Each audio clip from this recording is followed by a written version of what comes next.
Bom, esse primeiro vídeo é para tentar, de maneira mais geral, explicar para vocês como é que funciona um conselho de profissão. A ideia geral desses mini vídeos é trazer as principais questões sobre esses temas para que vocês possam entender e possam aprender como funciona, para que serve e quais são os objetivos da atuação.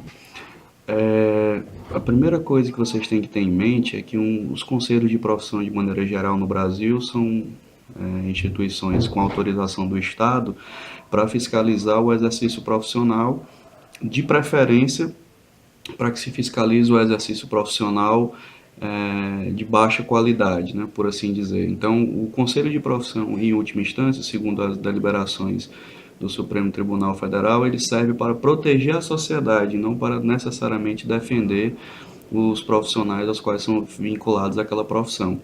Então, essa é a primeira questão. Então, o conselho de profissão ele serve para proteger a sociedade dos profissionais ruins, de baixa qualidade técnica, enfim. Então, essa é a função básica. Claro que um conselho de profissão faz muito mais do que isso. Então, é importante que haja esse entendimento básico para que você possa entender sobre em que pilares está organizado um conselho de profissão.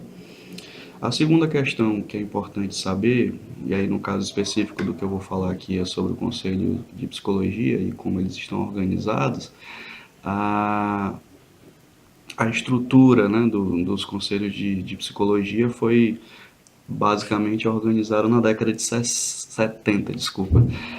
Os movimentos de regularização da profissão ocorreram na década de 60, mas a instituição do Conselho Federal e os primeiros conselhos regionais datam da década de 70. Mais especificamente, em 1971, que é quando foi instituída a Lei 5766, que cria o Conselho Federal e, de certa forma, abre a prerrogativa para a criação de todos os outros regionais ao longo do tempo. As leis de profissão que instituem os conselhos profissionais são muito parecidas, muda uma coisa ou outra de uma lei para outra, e geralmente nessas leis também ficam de criação tanto das profissões e que depois podem se desdobrar na criação de conselhos, são tipificadas as atividades privativas de cada profissão, as atividades gerais, as competências, enfim, tudo isso. E as atribuições de cada instituição. Então, na Lei 5766, que cria, de 1971, que cria o Conselho Federal de Psicologia, lá há muito claro, há muito evidente quais são as atribuições do Conselho Federal e a dos conselhos regionais. A estruturação básica de um conselho de profissão, e os conselhos de psicologia não são exceção a esta regra, funciona na seguinte prerrogativa, né?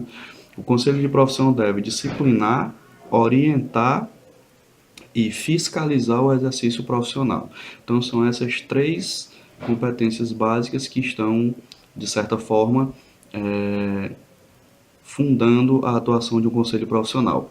Os conselhos regionais ajudam o Conselho Federal a criar um corpo, né, de atuação que na lei convencionou se chamar de sistema. Né? Então, é um sistema conselhos formado pelo Conselho Federal e por todos os regionais de psicologia. A psicologia tem uma particularidade, e também acontece também em muitas profissões, de que os conselhos são regionais, né? Então eles abrangem vários estados dentro de uma mesma região.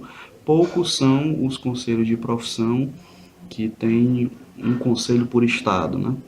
Por assim dizer. Então essa é uma questão interessante.